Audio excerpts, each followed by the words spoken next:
Halo teman-teman, kami dari kelompok 4. Yang pertama saya Yokna Delasrada Oncok, yang kedua Bobi Dijuhega, dan yang ketiga Immanuel Teva.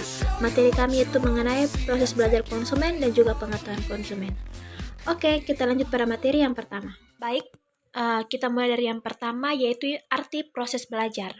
Nah, arti proses belajar ini didefinisikan oleh beberapa ahli, tapi yang kami cantumkan di sini kami hanya mengambil 2 ahli, yaitu yang pertama dari Solomon pada tahun 2009.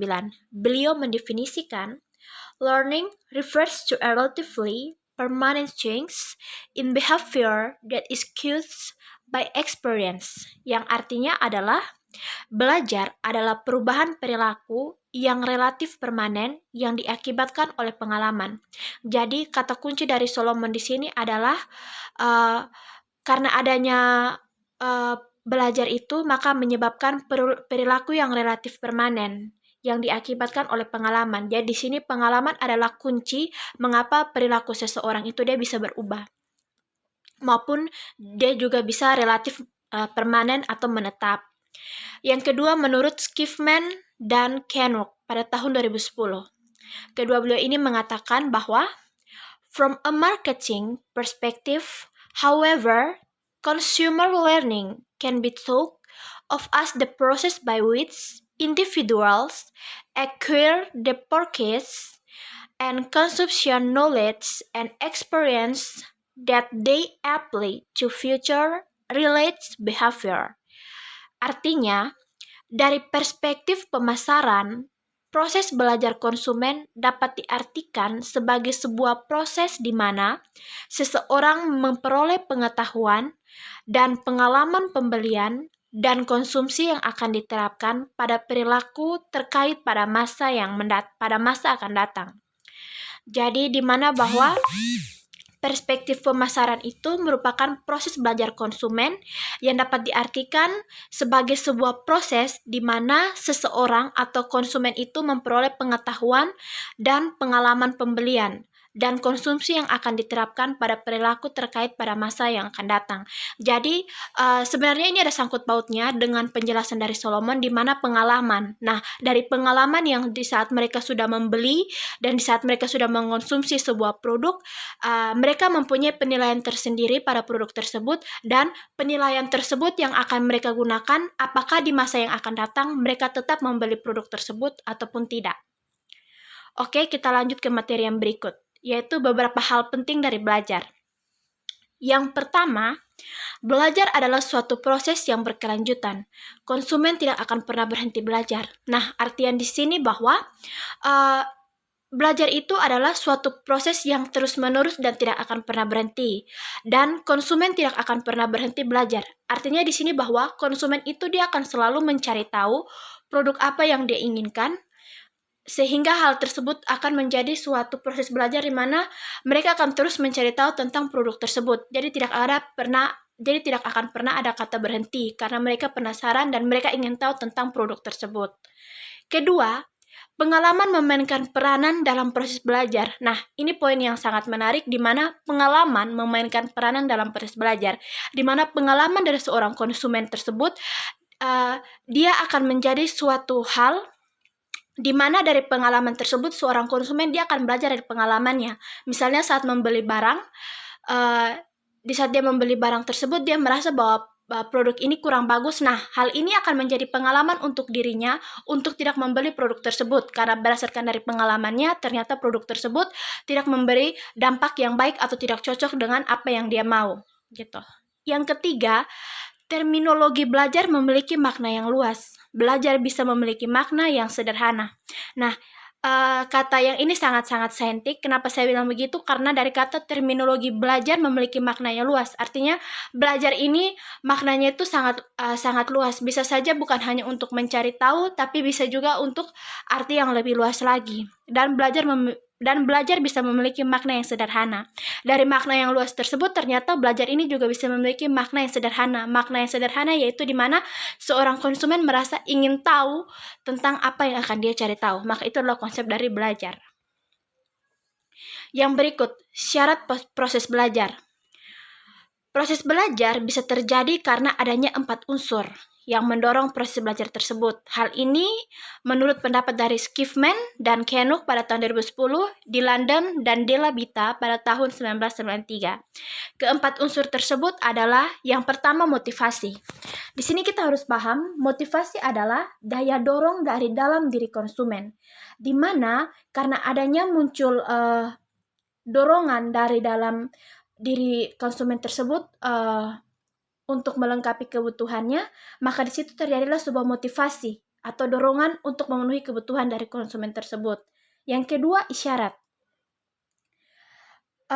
Kita tahu bahwa isyarat adalah stimulus yang mengarahkan motivasi tersebut. Jadi isyarat ini merupakan stimulus yang mengarahkan motivasi tersebut. Jadi karena adanya dorongan, maka stimulus untuk mengarahkan motivasi tersebut disebut dengan isyarat. Isyarat akan mempengaruhi cara konsumen bereaksi terhadap suatu motivasi. Yang berikut adalah respon. Respon di sini adalah reaksi konsumen terhadap isyarat. Jadi di saat isyarat itu sudah mendorong sebuah motivasi, maka akan terjadi sebuah respon. Respon ini adalah reaksi konsumen terhadap isyarat. Yang berikut adalah pendorong atau penguatan. Pendorong adalah sesuatu yang meningkatkan kecenderungan seorang konsumen untuk berperilaku pada masa datang karena adanya isyarat atau stimulus. Nah, ini pendorong adalah sesuatu yang meningkatkan kecenderungan seorang konsumen untuk berperilaku pada masa datang karena adanya isyarat atau stimulus. Jadi pendorong di sini adalah sesuatu yang meningkatkan.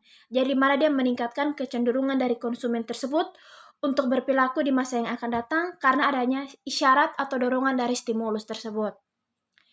Yang berikut, proses belajar dibagi menjadi proses belajar kognitif dan perilaku. Beberapa pakar mengklarifikasikan proses belajar ke dalam kategori. Yang pertama, proses belajar kognitif atau cognitive approach. Jadi, di sini dijelaskan bahwa cognitive approach adalah proses belajar yang dicirikan oleh adanya perubahan pengetahuan yang menekankan kepada proses mental konsumen untuk mempelajari informasi. Jadi, kalau proses belajar kognitif yaitu di mana adanya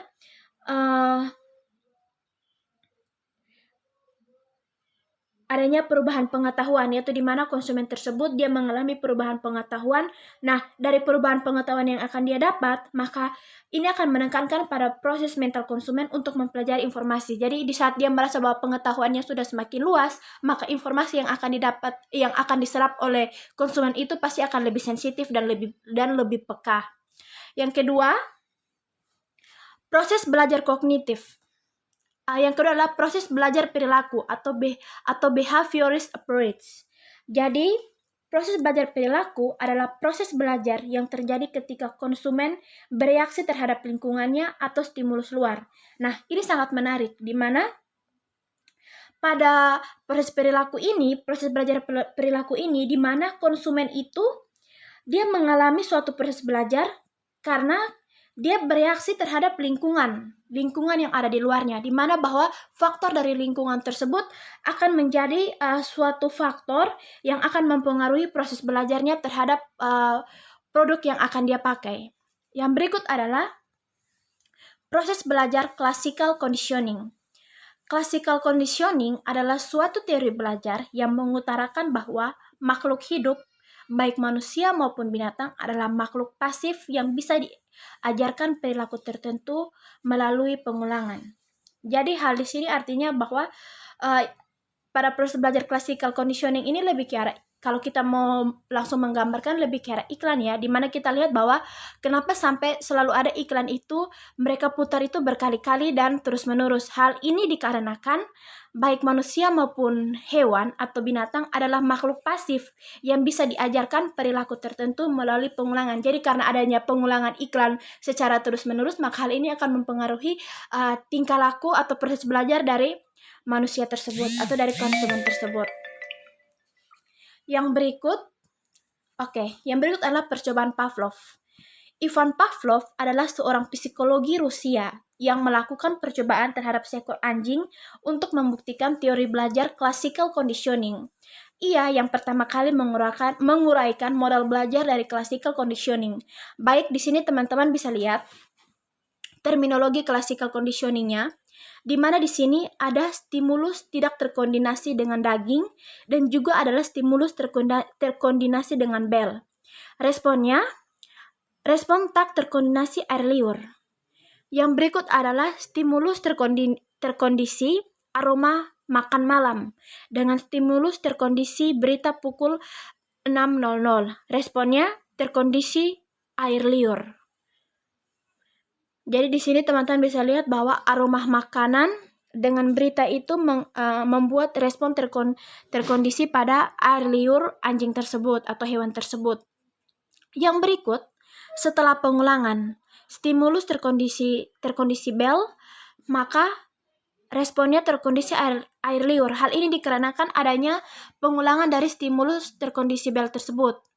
Nah, setelah pengulangan stimulus terkondisi berita pada pukul 6, maka respon terkondisi oleh air liur. Nah, artinya di sini bahwa karena adanya pengulangan, maka adanya respon dari air liur anjing tersebut.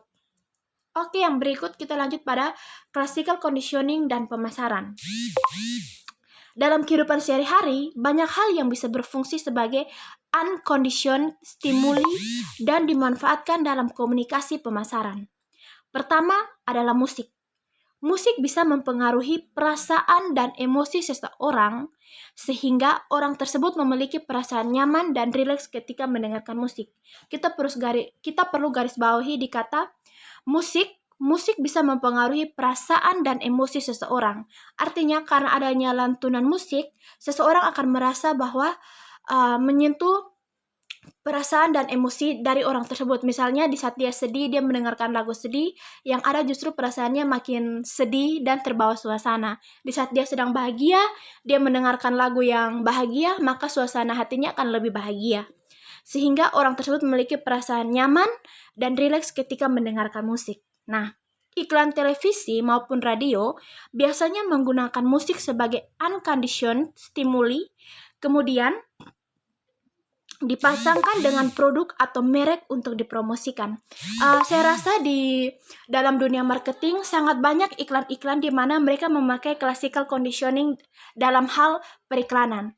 Nah, dari pengertian ini kami kelompok menyajikan satu iklan yang mengandung makna classical conditioning dan juga pemasaran. Berikut iklannya akan diputarkan.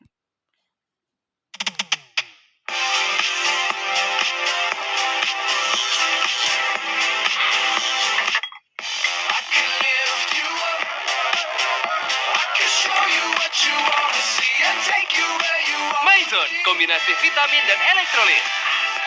Bantu badan, pikiran, dan semangat oke lagi. Ini waktunya Maizone. Maizone, bantu semangat oke lagi. Oke, jadi teman-teman sudah menyaksikan iklan tersebut. Nah, dalam iklan tersebut adalah iklan dari produk minuman Maizone. Di mana dalam iklan ini, ia mengandung makna classical conditioning dalam proses pengiklanannya. Kenapa kita mengatakan seperti ini? Karena dalam iklan ini dia memakai background yaitu berupa musik. Nah, tadi sudah dijelaskan bahwa musik itu bisa mempengaruhi perasaan dan suasana hati seseorang. Nah, jelas bahwa minuman Maizone ini bisa meningkatkan energi untuk menjadi oke lagi. Nah, dari hal ini, di mana pihak Maizone menggunakan lagu yang sangat-sangat bisa meningkatkan suasana hati seseorang agar mereka merasa semangat dan juga merasa oke lagi. Nah, maka dari hal itu bahwa iklan ini sangat menarik karena di mana classical conditioning-nya sangat-sangat erat pada kalimat Maizone, pada iklan Maizone ini. Yang berikut, aplikasi proses belajar classical conditioning dalam pemasaran. Yang berikut, dalam aplikasi proses belajar classical conditioning dalam pemasaran terdapat hal yang pertama, pengulangan. Pengulangan adalah proses penyampaian pesan kepada konsumen berulang kali dengan frekuensi yang berkali-kali. Nah, di sini kita langsung ambil contoh saja. Ini yang pertama, iklan close up, yaitu di mana iklan ini dengan bunyi iklannya nafas segar hingga 12 jam. Nah, pada iklan ini kita sering lihat bahwa di layar TV iklan ini bisa ditampilkan sampai 4-5 kali dalam satu kali iklan. Nah, hal ini karena di mana terdapat pengulangan adalah proses penyampaian pesan kepada konsumen berulang kali, di mana cenderung konsumen melihat iklan yang berulang kali, maka penyampaian pesan itu baru bisa mereka paham. Artinya bahwa di sini bahwa iklan itu harus diputar terus menerus agar konsumen itu paham arti dan maksud dari iklan tersebut. Selain dari iklan close up, di sini kita mengambil contoh iklan Fatigon Promuno, bantu jaga daya tahan tubuh, Indonesia bersatu lawan COVID. Nah, di tengah pandemi seperti ini banyak sekali produk-produk kesehatan, yaitu obat-obat dan suplemen, mereka bersaing untuk meningkatkan produk mereka di bagian vitamin, di mana pada masa pandemi seperti ini tubuh kita membutuhkan banyak vitamin, sehingga banyak sekali perusahaan obat-obatan yang memproduksi tentang produk tentang vitamin tersebut. Nah, Fatigon ini kan cenderung memang produk mengenai tentang obat-obatan. Nah, di saat COVID ini mereka menyajikan suatu produk yaitu Fatigon Promuno, di mana obat ini sebagai vitamin, di mana dia bisa menjaga daya tahan tubuh kita selama pandemi COVID-19 ini. Nah, di saat pandemi seperti ini, saya sering menonton TV dan iklan ini sering ditayangkan berulang-ulang kali. Nah, hal ini termasuk sangat jelas pada proses pengulangan di mana penyampaian pesan kepada konsumen berulang kali. Apalagi di tengah pandemi COVID seperti ini, pasti hal ini akan menjadi daya tarik tersendiri bagi konsumen, di mana mereka membutuhkan produk seperti ini sehingga harus ditayangkan terus-menerus. Oke, next. Lanjut, generalisasi stimulus. Generalisasi stimulus adalah kemampuan seseorang konsumen untuk bereaksi sama terhadap stimulus yang relatif berbeda. Jadi kita harus garis bawahi di mana kemampuan seorang konsumen untuk bereaksi sama tapi terhadap stimulus yang relatif berbeda. Konsumen akan menerima stimulus yang berbeda-beda dan ia mampu mengaitkan antara stimulus satu dengan yang lainnya, sehingga ia bisa membuat kesimpulan atau generalisasi terhadap stimulus tersebut. Nah, dari generalisasi stimulus ini kita garis bawahi bahwa kemampuan seseorang konsumen untuk bereaksi sama terhadap stimulus yang relatif berbeda.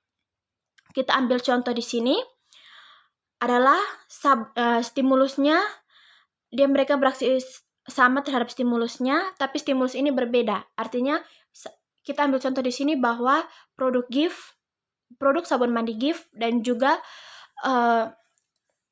sabun mandi cair Lux. Nah, di sini kan mereka satu stimulus yang sama, di mana mereka sama-sama bergerak pada sabun mandi yang bersifat cair. Tetapi yang membuat mereka berbeda di sini adalah yang pertama dari aromanya. Di sini di mana mereka memakai bunga tulip, tetapi untuk Lux yang ini mereka memakai magical spell, yaitu aroma bunga yang berbeda dengan yang Gift pakai. Nah, dari sini kan artinya ada hal yang berbeda antara sabun Gift dengan sabun Lux. Walaupun mereka tipe produk yang sama, yaitu tentang sabun mandi cair, tetapi untuk varian wanginya saja pasti berbeda, walaupun mereka mempunyai jenis produk yang sama. Yang berikut adalah perluasan lini produk atau product line extension. Jadi perluasan lini produk mencakup perluasan bentuk produk atau product form extension dan perluasan kategori produk. Nah, di sini saya langsung mengambil contoh saja. Contohnya sabun Lifebuoy ini. Kita tahu bahwa Lifebuoy ini adalah salah satu produk Unilever yang sangat amat terkenal. Nah, jadi Lifebuoy ini dia mulai dari yang pertama ada sabun mandi batang. Yang kedua, karena adanya tren yang mengakibatkan produk ini dia mengalami suatu perluasan produk atau produk line extension menjadi sebuah sabun cair atau sabun mandi cair. Yang berikut adalah Lifebuoy khusus untuk cuci tangan. Apalagi sangat tenar di masa pandemi COVID seperti sekarang. Dan juga yang baru adalah Lifebuoy hand sanitizer, di mana karena adanya pandemi COVID ini, maka produk Unilever yaitu produk Lifebuoy mereka mengembangkan produk line extension mereka menjadi produk baru yaitu produk hand sanitizer. Yang berikut adalah merek keluarga atau family branding. Bentuk aplikasi lain dari generasi stimulus dalam bidang pemasaran adalah dengan memberikan merek yang sama kepada semua lini produk yang dihasilkan oleh sebuah perusahaan. Nah, di sini admin mengambil contoh yang sangat-sangat tenar di lingkungan hidup kita, yaitu kita sama-sama tahu bahwa brand Samsung ini. Nah, Samsung ini bukan hanya brand yang mencakup handphone saja, tetapi ada tablet, ada laptop, ada TV yang sangat-sangat istilahnya itu family branding atau merek keluarga yang sangat-sangat terkenal dan sangat-sangat nyata di lingkungan hidup kita. Siapapun kita pasti sudah banyak yang memakai produk tersebut. Oke, yang berikut adalah retail private branding. Prinsip family branding tersebut diterapkan oleh para pengecer dan memberikan merek toko kepada beberapa produk yang dijualnya. Nah, jadi di sini kita harus garis bawahi di mana para pengecer dan memberikan merek toko kepada beberapa produk yang dijualnya. Artinya, di saat toko tersebut mereka membeli produk dari produsen tersebut, mereka bukan hanya untuk menambah daya jualnya, mereka bukan hanya membeli produk tersebut, tapi mereka menaruh nama merek mereka pada produk tersebut. Nah, di sini kami kelompok 4 memberikan contoh yaitu produk private label dari Indomaret. Di sini kita lihat bahwa walaupun di Kupang belum ada Indomaret, baru hanya ada Alfamart, tapi kita juga bukan berarti tidak ada, artinya kita tidak harus belajar, tapi kita juga harus tahu agar kita sama-sama tahu nanti. Jadi di sini kita lihat bahwa ada produk private label Indomaret. Nah, di sini kita lihat bahwa di label-label produk-produk tersebut, mereka ini bukan hasil dari perusahaan Indomaret, tetapi Indomaret hanya taruh merek mereka ke dalam kemasan ini. Hal ini artinya ke dalam kemasan produk ini. Hal ini artinya bahwa ada tambahan nilai jual di sini. Jadi orang mau beli di Indomaret karena mereka melihat bahwa ini nih produk ini ternyata memakai nama Indomaret. Nah, di situ kan pasti ada nilai jualnya. Yang berikut adalah Me Too products atau look alike packaging. Nah, Me Too products adalah suatu konsep yang membuat kemasannya mirip dengan kemasan produk pesaing. Nah, ini tren waktu dulu di saat zamannya BlackBerry atau BB, di mana banyak sekali produk handphone dari Cina yang mereka memproduksi produk yang sangat mirip dengan BlackBerry, atau kita bisa sebut dengan istilah kerennya itu adalah Me Too products atau look alike packaging. Di sini kita lihat bahwa model dari BlackBerry ini sangat mirip dengan HP Cina yaitu merek Nexian dari Cina. Ini kita bisa lihat sendiri dari layarnya, dari touch-nya, ini sangat-sangat mirip. Jadi memang ini admin sangat kelompok mengambil contoh dari produk BlackBerry dan juga Nexian. Teman-teman bisa lihat sendiri. Kemiripannya sangat-sangat mirip, walaupun ia tidak bisa walaupun memang Nexian tidak sebagus BlackBerry, tapi dari segi tampilan sangat-sangat mirip. Yang berikut similar name, yaitu beberapa produk bukan saja diberi kemasan yang mirip satu sama lain, tapi juga diberi merek yang mirip. Nah, di sini kita kelompok 4 langsung mengambil contoh di mana ada produk Oreo, namanya Oreo, Guri Oreo, dan juga Rodeo. Nah, di sini kita lihat dari segi kemasan dan warna saja, dan juga nama saja ini sangat mirip. Oreo, Gorio Rio, dan juga Rodeo. Nah, hal ini yang disebut dengan similar name, di mana terdapat nama yang sama dari pesaing mereka, di mana mereka merasa bahwa Oreo ini adalah suatu brand biskuit Oreo yang sudah terkenal, sehingga mereka membuat nama brand yang sama dengan nama brand yang mirip dengan Oreo, sehingga walaupun baru tapi para konsumen tidak akan merasa asing karena melihat nama yang sama dengan Oreo. Artinya ada perspektif sendiri dari para konsumen bahwa produk ini sama dengan Oreo. Tapi tidak semua konsumen mereka berpikir seperti itu, karena kita tahu bahwa Oreo ini adalah produk yang sangat lama. Di sini mengakibatkan adanya nilai tersendiri bagi konsumen, citra produk Oreo ini di hati para konsumen. Oke, kita lanjut yang berikut, akan dijelaskan oleh teman saya, Bobby. Nama desainer, nama produsen, nama perusahaan, bahkan toko-toko film kartun. Jadi contoh iklannya yaitu di mana Dior bekerja sama dengan artis-artis untuk memakai nama artis tersebut di jenis produk yang telah dibuat. generalisasi situasi pemakaian. Para pemasar berusaha membuat citra positif dari mereknya yang sudah terkenal dapat diasosiasikan dengan produk-produknya yang baru melalui perluasan. Diskriminasi stimulus. Diskriminasi stimulus adalah lawan kata dari generalisasi stimulus. Pada generalisasi stimulus, konsumen diharapkan bisa mengambil kesimpulan yang sama dari berbagai stimulus yang relatif berbeda. Dalam diskriminasi stimulus terdapat yang pertama positioning. Positioning adalah tindakan merancang produk dan bauran pemasar agar dapat tercipta kesan tertentu di ingatan konsumen. Yang kedua, differentiation. Differentiation adalah proses pembedaan suatu produk atau jasa untuk membuatnya lebih menarik terhadap suatu pasar sasaran tertentu. Yang berikut proses belajar instrumental. Proses belajar instrumental adalah ketika konsumen memutuskan membeli suatu produk karena adanya rewards, maka ia telah belajar, yaitu proses belajar instrumental.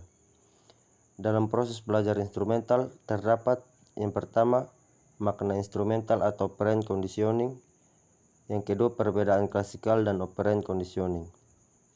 Beberapa konsep operant conditioning. Yang pertama penguatan positif, penguatan negatif, hukuman, kepunahan, shaping, bentuk penguatan, dan jadwal pemberian penguatan. Dalam jadwal pemberian penguatan terdapat yang pertama fixed interval reinforcement, variable interval reinforcement, fixed ratio reinforcement, dan variable ratio reinforcement. Yang berikut observational learning. Observational learning adalah proses belajar yang dilakukan konsumen ketika ia mengamati tindakan dan perilaku orang lain dan konsekuensi dari perilaku tersebut. Yang berikut observational learning dan strategi pemasaran. Peter dan Olson 2010 menyebutkan 3 penggunaan various learning dalam strategi pemasaran, yaitu sebagai berikut. Yang pertama mengembangkan respon baru, mencegah respon yang tidak dikehendaki, dan memfasilitasi respons. Selanjutnya, pengetahuan konsumen. Pengetahuan konsumen adalah semua informasi yang dimiliki konsumen mengenai berbagai macam produk dan jasa serta pengetahuan lainnya yang terkait dengan produk dan jasa tersebut serta informasi yang berhubungan dengan fungsinya sebagai konsumen. Pengetahuan produk. Yang pertama, jenis pengetahuan. Pengetahuan objektif, pengetahuan subjektif. Konsumen memiliki informasi mengenai produk tersebut. Yang kedua, tingkat pengetahuan. Yang ketiga, jenis produk. Yang keempat, manfaat positif dan negatif. Yang kelima, segmentasi manfaat. Terdapat 2 jenis tingkat pengetahuan. Pengetahuan atribut produk, pengetahuan manfaat produk. 2 jenis manfaat. Konsumen akan merasakan 2 jenis manfaat setelah mengkonsumsi suatu produk, yaitu manfaat fungsional dan manfaat psikososial. Dan ini contoh dari manfaat psikososial. Di sini nama produk Pond's Power White, yaitu membuat kulit tampak putih, noda hitam dan bekas jerawat berkurang secara nyata hanya dalam 7 hari. Nah, dalam iklan ini tercantum di mana fungsi dari produk ini yaitu mencerahkan kulit. Selanjutnya, pengetahuan pembelian. Yang pertama, arti dan jenis pengetahuan pembelian. Menurut Angel, Blackwell, dan Miniard, pengetahuan pembelian terdiri atas pengetahuan toko, lokasi dan penempatan produk yang dipasarkan. Yang kedua, pengetahuan pembelian dan perilaku membeli. Perilaku membeli memiliki urutan sebagai berikut: store kontak, produk kontak, dan tration. Yang ketiga, pengetahuan pemakaian. Kesalahan yang dilakukan oleh konsumen dalam menggunakan suatu produk akan menyebabkan produk tidak berfungsi dengan baik. Hal ini menyebabkan konsumen kecewa padahal kesalahan tersebut berasal dari konsumen. Selanjutnya, peran teknologi dan transaksi. Dengan semakin majunya teknologi digital, komputer dan informasi, maka pola belanja seorang konsumen lebih bervariasi dan semakin meninggalkan pola belanja tradisional. Teknologi informasi dan ATM menyebabkan kemudahan dalam melakukan transaksi. Kartu plastik dan berbagai bentuk lainnya, seperti kartu kredit, kartu debit, kartu ATM, dan kartu toko telah menggantikan uang sebagai alat transaksi.